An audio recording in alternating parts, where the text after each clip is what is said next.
Welcome friends, मैं हूं आशीष और आप देख रहे हैं आपका फेवरेट शो जिसका नाम है छूना है आसमां। छूना है आसमां, जैसा कि आप सभी जान चुके हैं, एक ऐसा प्लेटफॉर्म जहां प्रतिभाशाली सितारे अपनी चाहतों, हसरतों और ख्वाहिशों को आपसे शेयर करते हैं। और दोस्तों, आज के जो मेहमान हमारे साथ मौजूद हैं, बेहद ही टैलेंटेड एक्टर जिन्होंने अपनी प्रतिभा से हर किसी को अपना दीवाना कर दिया है। चाहे वो अब उनके टेलीविजन एक्टिंग की बात करें, जब उन्होंने कहीं तो होगा कि सुजल गरेवाल के किरदार को निभाया तो हर लड़की उनसे इश्क करने लगी। और उनकी आंखों में वो शिद्दत है, बातों में वो दम है कि हर किसी को अपने अंदर के सच का सामना करने को वो तैयार कर देते हैं। और जब फिल्मों में बात की जाए तो आमिर की बात कर लें या फिर शैतान या साउंड ट्रैक और हालिया रिलीज टेबल नंबर 21, हर किसी में उनके किरदार को आप भुला नहीं सकते, उनके लिए शब्द कम पड़ जाते हैं। हम बात कर रहे हैं one and only Rajiv Khandelwal की। छूना है आसमां पर आपका स्वागत है। Thank you so much Ashish. आपके फिल्मों की बात करेंगे, टेबल नंबर 21 की भी बात करेंगे, लेकिन पहले शुरुआत आपके बचपन से। जयपुर राजस्थान से हैं आप जी। फैमिली बैकग्राउंड आपका आर्मी का है। एक्टिंग का कीड़ा कहां से लगा? थोड़ा सा बचपन के बारे में पहले बताइए। एक्टिंग का कीड़ा नहीं था मेरे ख्याल से। जब मैं क्लास 3 में था, मुझे याद है, तब से ही मैंने कहा था कि मैं एक्टर बनना चाहता हूं। लेकिन उसके बाद जब मैं क्लास 10th में पहुंचा, 9th में सॉरी, तो मैंने पंजाब दूरदर्शन के लिए एक ऑडिशन दिया था। मेरे फादर आर्मी में थे, तो उनकी उस समय उनका जो ट्रांसफर था वो पंजाब में था।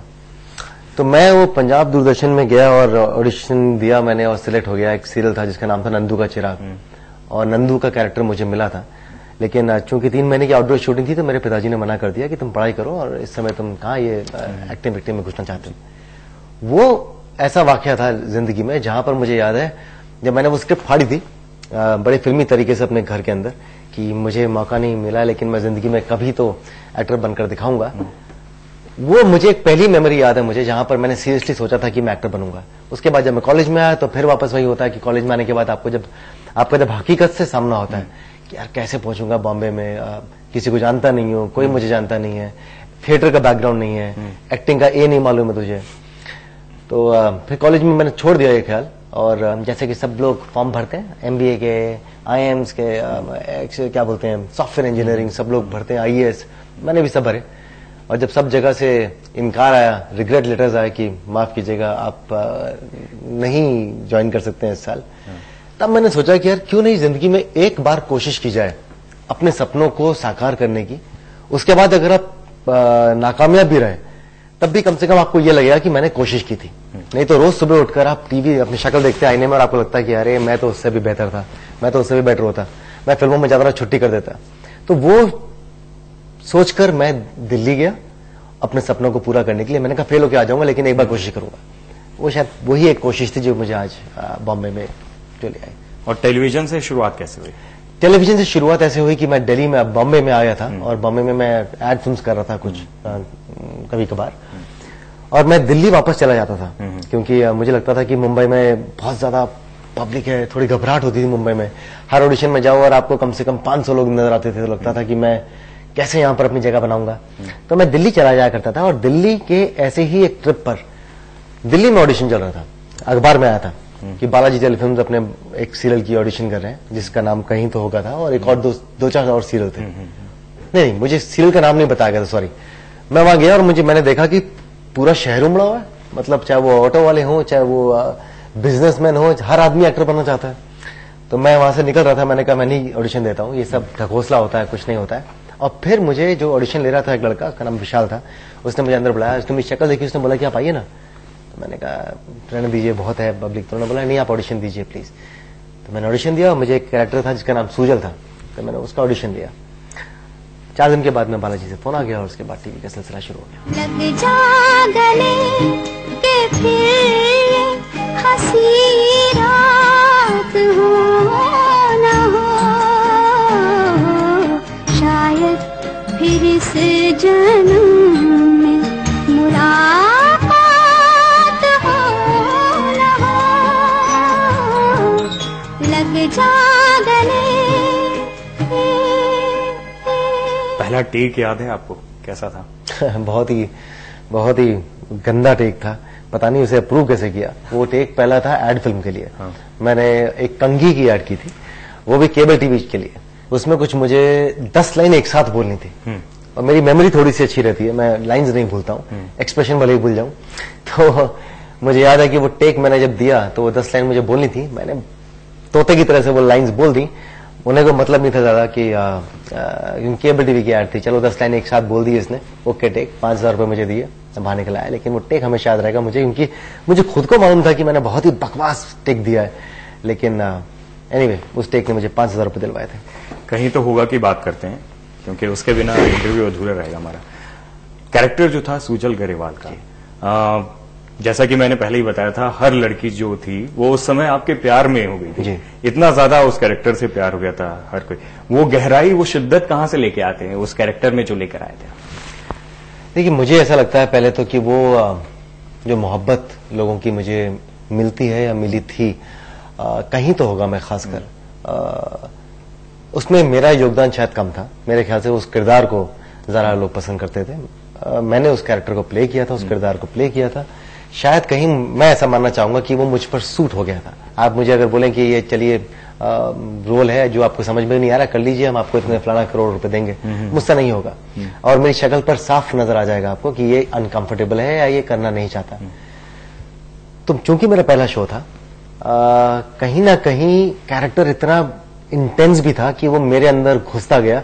और मुझे याद है कुछ रात ऐसे होती थी जब मैं वापस जाता था और बिस्तर के ऊपर खड़ा होकर कूदता था कि यार तू सुजल नहीं है, तू बाहर निकल अपने कैरेक्टर से। तो इस तरह से मुझ पर हावी होने लग गया था। लेकिन कहीं ना कहीं शायद वो जो महसूस करता था मैं, वो शायद लोगों ने भी महसूस किया, और बस फिर वो इतिहास बन गया। उस कहीं तो होगा के बाद जीवन में कितने बदलाव देखे आपने? बदलाव तो खूब थे, लेकिन मैं शायद बहुत समझदार था कि मैंने शुरुआत से एक लाइन ड्रॉ कर ली थी कि राजीव खंडेलवाल कैरेक्टर नहीं है, राजीव खंडेलवाल का पेशा एक्टिंग करना है, और एक्टिंग करने की वजह से लोग उसे पसंद करते हैं। 9th एपिसोड में मैंने इंटरव्यू दिया, मेरे ख्याल से 15वें एपिसोड में मैं रिबन काट रहा था, मेरे ख्याल से 25 से 26वें एपिसोड में मैं मॉलडीव्स में गया था एक राजीव खंडेलवाल नाइट में। यानी कि राजीव और टीवी एक्टर्स के लिए उस समय इतना नहीं था कि उस समय क्या मतलब बहुत कम होता है कि आप एक टीवी एक्टर की नाइट हो भाई जी। और मैं वहां पर गया और मैंने कहा, मैं स्टेडियम था भरा हुआ और खचाखच स्टेडियम भरा हुआ था, और मैंने ऑर्गेनाइजर्स को बोला कि आपने बोल तो दिया राजीव खंडेलवाल नाइट, लेकिन मैं क्या, ना तो मेरे पास वो गाने अपने, ना ही मैं डांस कर सकता हूँ किसी और के गानों पर, तो मैं क्या करूंगा। तो खैर मैंने वहां पर कुछ मॉलडीव नंबर्स याद किए, कुछ डांस उन लोगों से सीखा, उनसे बात की वगैरह वगैरह, 2 घंटे तक उनको बांध के रखा, वो बात अलग है। लेकिन इतना सा बदलाव एक तुरंत आने लगा, लेकिन कहीं ना कहीं मन में मुझे मालूम था कि ये मेरे लिए नहीं है, ये कैरेक्टर के लिए। और लड़कियों की दीवानगी इस कदर थी कि आपके अफेयर्स या फिर किसी भी तरीके के वैसे किस्से आते थे तो उनका दिल टूट जाता था।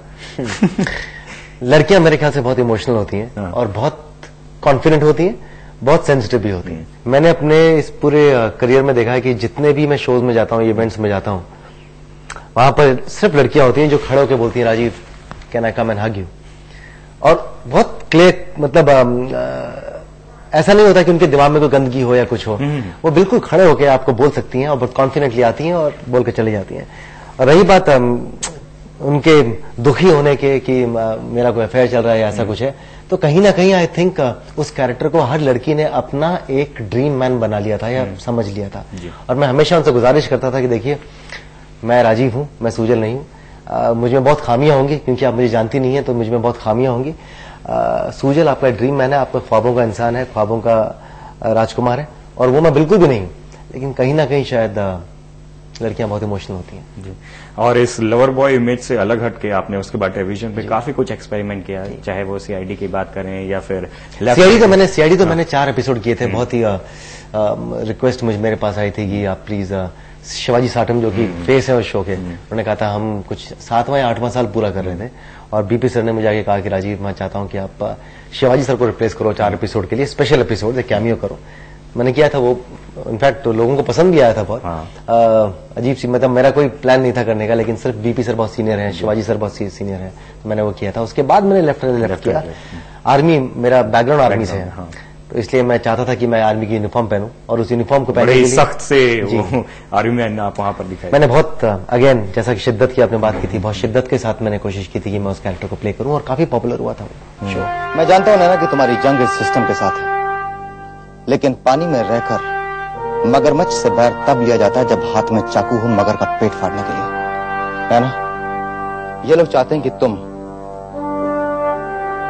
गुस्से में आकर इस सिस्टम के ऊपर रिएक्ट करो, लेकिन तुम ऐसा बिल्कुल नहीं करोगे क्योंकि तुम्हें ये जंग जीतनी है। फिल्मों में जब आए तो आमिर जैसे एक अलग सी फिल्म, अनकन्वेंशनल फिल्म, क्या लगता है फिल्मों के डेब्यू के लिए वो सही सब्जेक्ट था? जी हाँ, देखिए ना, अब कल क्लासिक बन गई है जी। कभी कभी आपको अपने दिल की सुननी चाहिए, और ये मैं अपने तजुर्बे से सीखा हूं कि दुनिया आपको बहुत कुछ सुझाव देती है, आपको मशवरा देती है, लेकिन आपके लिए क्या सही है वो आपसे बेहतर कोई नहीं जानता है। जब मैं आमिर साइन कर रहा था तब मुझे कई लोगों ने बोला कि यार तू क्या कर रहा है, तेरी रोमांटिक इमेज है इतनी, तब लोग तुझे पसंद करते हैं, लड़कियां बहुत पसंद करती हैं, और तुझे अपनी रोमांटिक एक फिल्म के साथ में डेब्यू करना चाहिए, तो आमिर जैसी फिल्म के साथ डेब्यू कर रहा है। पता नहीं क्यों मुझे उसके पढ़ने के बाद लगा कि मैं इस फिल्म को नहीं छोड़ सकता हूं, मुझे इस फिल्म का हिस्सा बनना है। और मैंने अपने दिल की सुनी और मैंने फिल्म की। और पिछले दशक 2000 का जो पहला दशक था उसमें वो टॉप 10 फिल्मों में गिनी जाती है।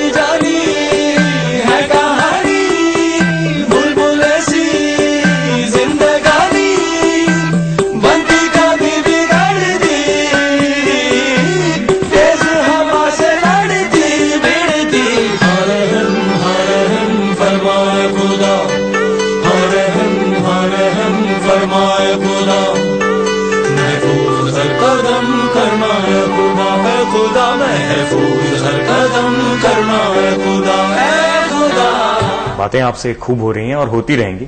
यहाँ वक्त है आपके किसी मनपसंद गाने को सुनने का। कौन सा गाना? फिलहाल तो मैं अपनी फिल्म का गाना ही चाहूंगा कि हम उसे सुने।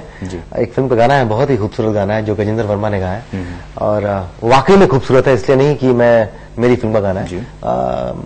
मन मेरा उस गाना है वो, और गुनगुनाना मुश्किल है, खासकर मेरी तबीयत थोड़ी सी खराब है जी, लेकिन मन मेरा गजेंद्र वर्मा से मैं उस गाने को सुनना चाहूंगा जी।